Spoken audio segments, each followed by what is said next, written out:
Hello, our friends, Evolutionary Energy Arts family. Hello there. Welcome back.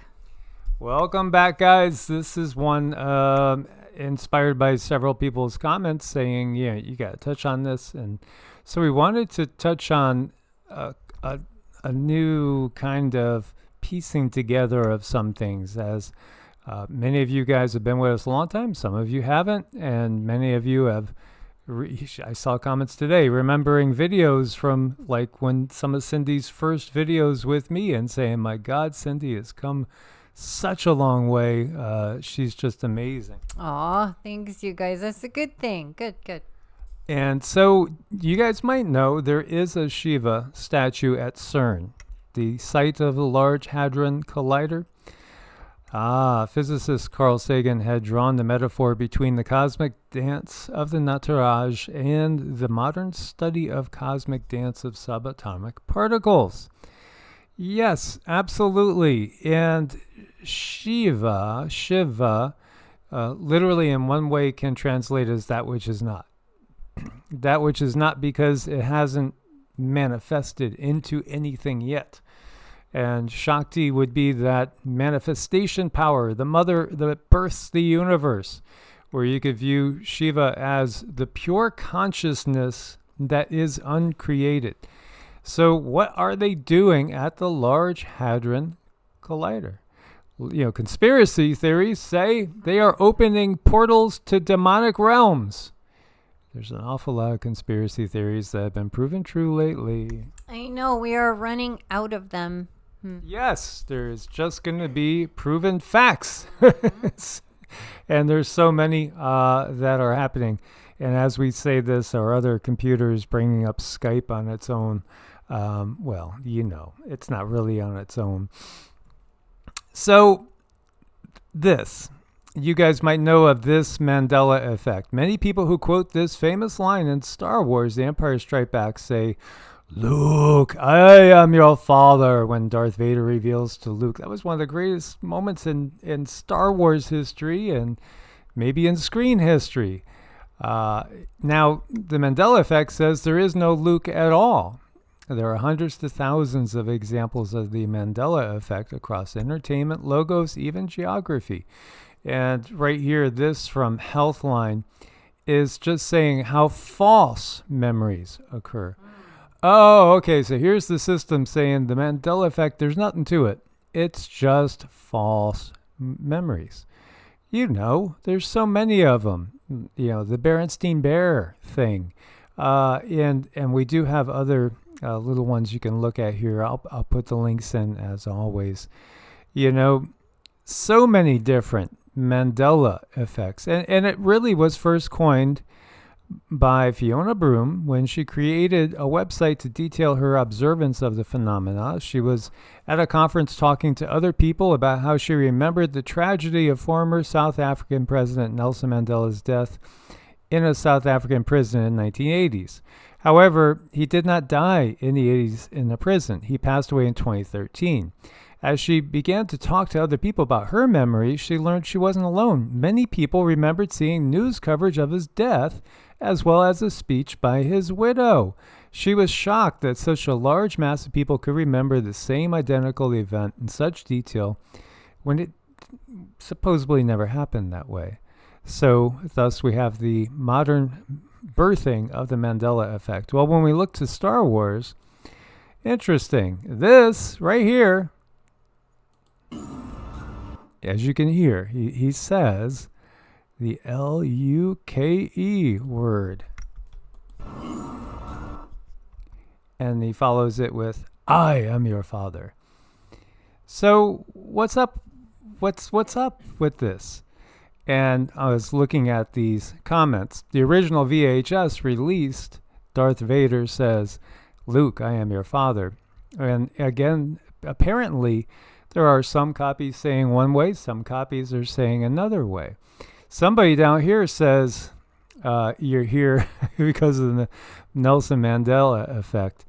And somebody else later on says, again, over here, the Mandela effect is one of the most successful psyops in history. There is a lot of psyops underway. In fact, I think we would be just overwhelmed, flabbergasted, if we knew exactly how many psyops are constantly rolling on humanity.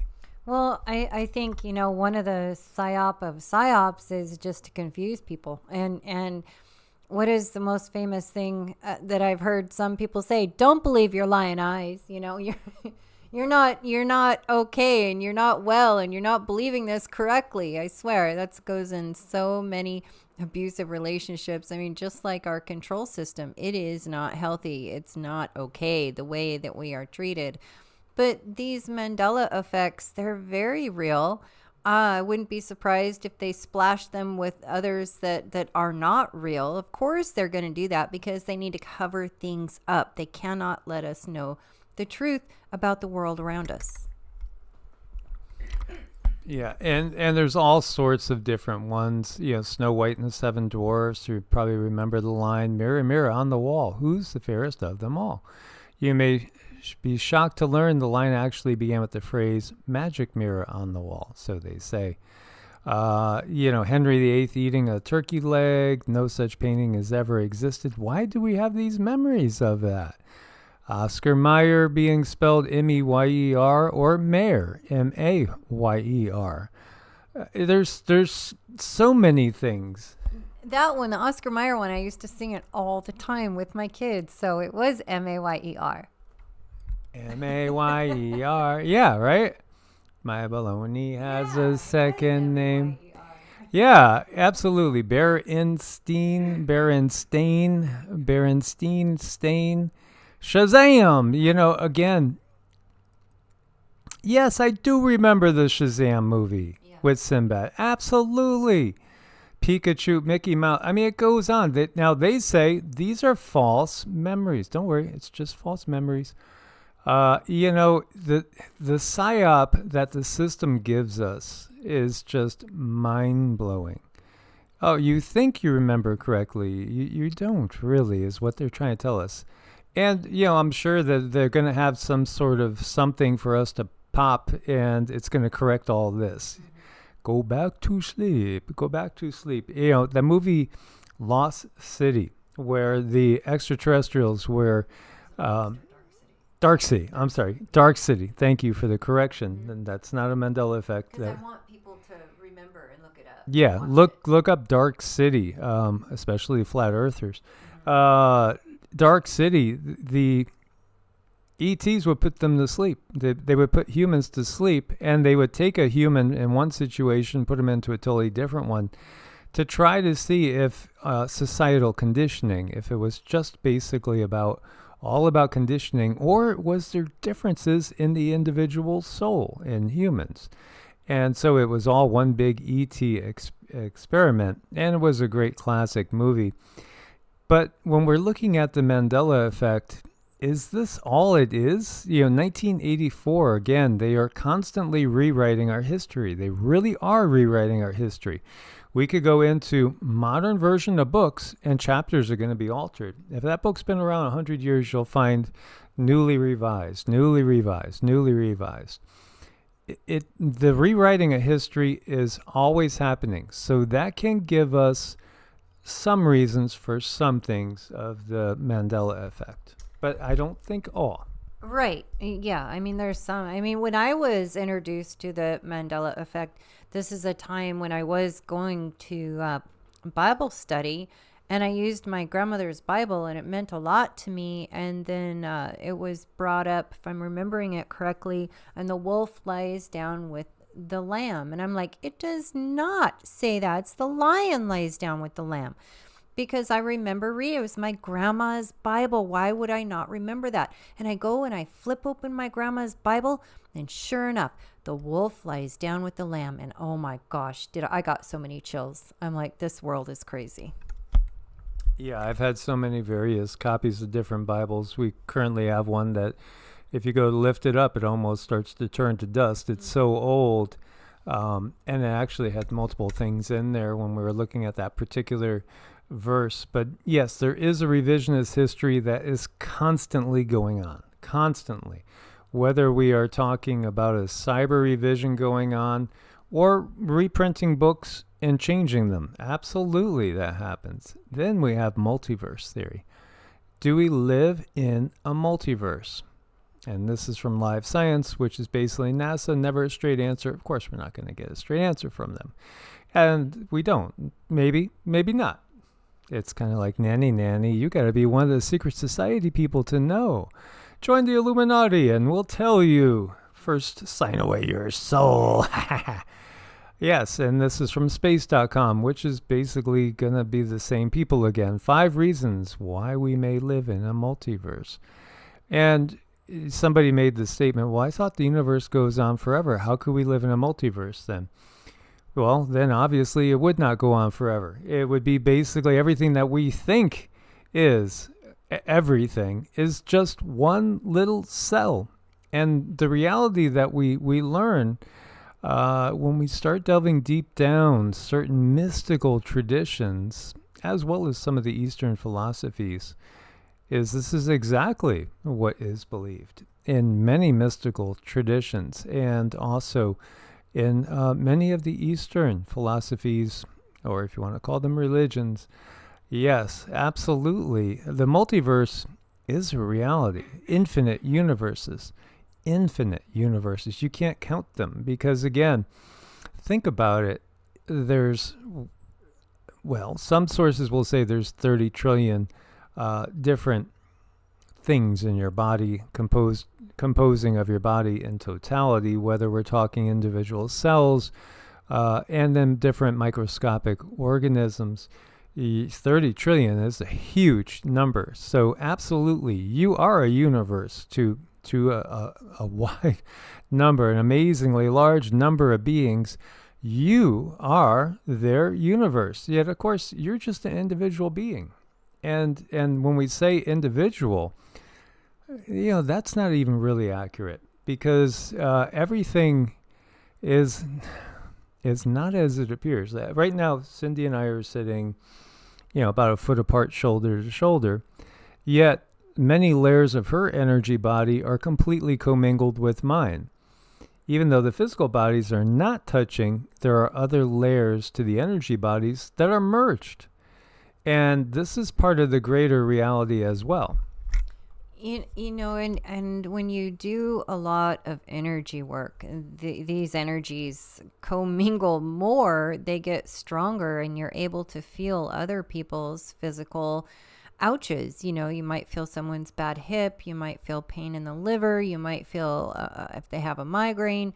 So there's just so many things that we are not allowed to know because it would give us so much power. But I thought this was a really curious topic. It's fun. It was something that I was that helped wake me up, when I looked into my grandmother's Bible, and I had seen it that way so many times, and I turned and it was different. That was a shocker. Yeah, and so this just comes to mind, and just want to give you an illustration. So when we look to, say the Atlantic Ocean, right, and we say, okay, this is the South Atlantic Ocean, this is the Indian Ocean. So where is there a little line somewhere? Is like every single water molecule over here to the left, like right on this one dividing line of the Atlantic Ocean, and then it all of a sudden becomes the Indian Ocean? Or same thing over here with the Pacific and the Atlantic, or the Southern Ocean. The reality is there's one ocean. It's just been designated as different things in different areas by humans. Again, it's labels. Labels can be constructive. They can also be something that becomes an obstacle. But when we're talking again about the whole concept of multiverse, again, I think it is best given as far as an analogy to cells. Because when we're looking at like these spherical, and we don't have to go any deeper than say spherical, each one of these is representing a universe encapsulated, again, in a totally encapsulated universe apparently separate, but in reality, each one of them is a single cell in something bigger. This is as above, so below, as within, so without. This is a basic hermetic principle. If you look deeper into each one of these infinite number of cells, you see galaxies and countless stars. And then we can't even see the planets. We can't see the individual beings on the planets. We can't see the individual cells making up the individual beings on the individual planets. This is the reality according to many mystical traditions, and also according to the Sanatana Dharma. It's basically a basic tenet of Hinduism and that which comes out of Hinduism as well. And this might be more appropriate because we see the spiral.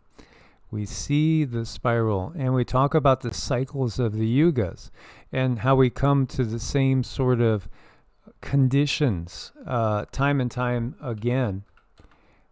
And I knew that this is one of the type of videos that can go on for days, really, if we were to go down every single avenue. And we've done so many videos on these individual concepts. And so let's just bring this one up to take a peek at. So as we go through these ages, they repeat in a way. Again, when we look from above, it might look like it's a circle. The reality is it's a spiral. But these different ages, like Satya is the age of truth. It's the golden age. And then we have the silver age on either side of it. And then we have the bronze age, Dwapara, on either side of the silver. And then the dark age down here. So we've been in the dark age. We haven't understood, because darkness is all about ignorance.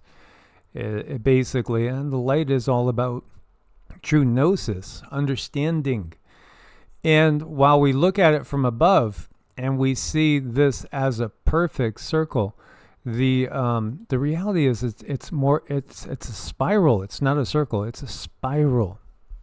Everything is spiral. When I started to reawaken that pineal gland, and I was running energy work, the very first thing I noticed is the energy that comes out of my hands when I'm working on someone else. It comes in a spiral. So and that's just simply the way the universe is. Everything is in a spiral. And you can kind of think of things like, a sorcerer's hat in a spiral, and it goes up and up and up and closer to that one singular point. But we're in a spiral for a while. And I've had people ask, well, where's the beginning and where's the end of this universe? And the answer to that is it's only in the human mind. The limited human mind needs to ask that question, because we see things in such a linear way. We have to try to force it to make sense in our mind. That's the only reason why we ask for a beginning and an end. So we see DNA. DNA is in a spiral. It's the same thing, and DNA is the programming. It's the programming of the body. And it's more than that, too, because, again, it exists on other energy levels as well. So there are templates, again, from which the physical body comes. And when we look at the sun and the sun's trajectory, the sun, it's the same thing. It moves in a spiral. And when with the whole question, just getting back to the Mandela effect, what about it? Is it real? What's it made of? And when I asked the guides about it, it was curious, because they said that it's written in the Vedas. It's right there. And there is information there that gives us more understanding. So I thought that was kind of fun too, is like picking these things apart and trying to find the origin. And the origin is it always has been. Yeah. So, again, I want you to envision this with the planets circling. They're circling and everything goes in a spiral. And with our sun, we're actually part of a trinary system. We are part of a trinary system. Somebody else had said, Well, aren't we part of a binary system? And no, actually, we're part of a trinary, and that's where your reference to the Holy Trinity comes from. It's one of them, because again, as above, so below, you can look and find more answers and extrapolate on that idea. So with one sun moving like this, with the planets going around it, and again, the same sort of pattern, all three suns are actually moving in that way, with all their planets moving in the same sort of trajectory. So again, the multiverse is real according to everything that we know, and also, through different mystical traditions. Infinite possibilities is really what we have, and that's part of the as above, so below. And there's so many ways. You could look at this again. You see the root system and the branches up above. Or is it the roots here and the branches there? And we have the spiral and the spiral of the vortex. Or is it a wormhole? Is it going into one reality and coming out another? Mm-hmm. It's a lot of fun when you start to look at it. And you can find a lot of understanding actually in yourself. When you start to look at these things, you just expand. And we live in a fractal universe. Fractal is when the individual units contain the whole within them, the pattern of the whole. And yes, absolutely, it's a mirror of the self and a mirror of the soul and a mirror of how not just this universe works, but others as well. Fragmentary, you could think of. Fractal, absolutely. That's something we really need to grasp. When we look and we see these same patterns, the same geometry in nature, time and time again, it's a clue. It's a clue to the matrix that we are in. As you look at a brain cell and you look at the universe, the entire universe that we are in, yes, in a way, it's a neural network. It truly is a neural network. Is the universe part of a larger mind? Absolutely. Ultimately, some of the greatest minds that we've had on the planet have said that the most real thing is actually thoughts. Thoughts are more real than many things that we would take to be so real, like the table that we're doing this work on. Because it's the thought that originates all possibility. As we see more examples of fractals, they're all around us to see. Again, you can look at the vascular network in a body, look at a leaf, look at the root system. It just goes on indefinitely. Absolutely, the universe is a fractal. Whatever energy signature we carry will be repeated infinitely, again and again, until we change the vibration. And now with that change of vibration comes a change in potential. And that's where we have jumping from one possibility into another, changing timelines. Those patterns are very, very, very important. If you have a certain pattern about your energy and you go around someone or something that has a disturbed pattern or that's not very coherent with your pattern, you're going to feel it. You might get anxiety. Have you ever walked in a room and either felt like a thump in your gut or something? That's something where there's some sort of a person or a being or an entity or something is definitely not coherent with the pattern that you have. And then patterns are also really fun, because that's another thing that we do when we work on people energetically, is we repattern them. And what pattern do we use? It's right here on the screen. We bring it back to the pattern of perfection. Absolutely. And as Cindy was alluding to, conversely, why do people get sick when they're around sick people? Well, they're being affected by the energy given off by the person that is in a state of disharmony. And if they don't have a strong enough Shen or spirit will, and they don't have their external Wei Chi field strong and vibrant, then they could take on that pattern. So again, it doesn't prove for sure, obviously, GERM theory. It's just simply an imprint of a harmonious state. It's stated in the Hindu scriptures that we are all living in the dream of Vishnu, Vishnu, the creator of this universe. And again, the creator of this universe is known by many different names to many different beings. And obviously, many different planets, many different star systems, etc. In the Ramayana, there is a story about Hanuman and Rama's ring. And so when it is coming to the time for Rama to leave this incarnation, and Rama was thought to be in many ways, he is the prototype of a just ruler, of how people should govern in a compassionate, loving, just way, with always putting out there the betterment of the people that are looking up to them for guidance. So, in many ways, he was thought to be the perfect man, the perfect warrior, the perfect example of a leader. And it's interesting because in the Ramayana, we learn that even people that we might perceive as perfect can make mistakes and make errors. Anybody can when you come down into this density, because that is part of this density. It's basically a density in which anything and everything can happen, and there's an infinite possible different outcome to those potentials as far as different possibilities that lie out there. There's an infinite number of possibilities. And, really, I was thinking about the analogies between this story and the modern day story of Neo and the Matrix.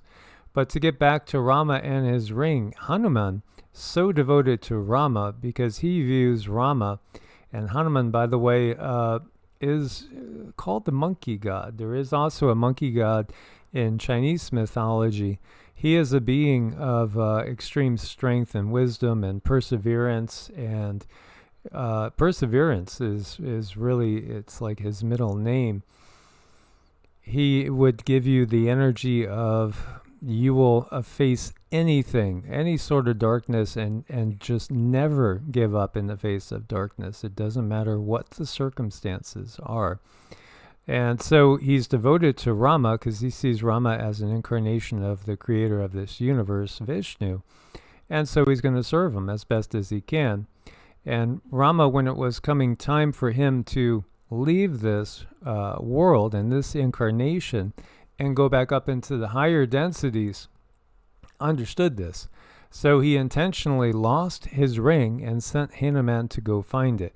And so the ring falls through this crevice, which ends up taking it down into the centers of the earth, into the underworld, where Hanuman encounters what we would call a Naga king, and says to the Naga king, "I am searching for Rama's ring." And the Naga king laughs, and Hanuman's taken aback. "Why are you laughing?"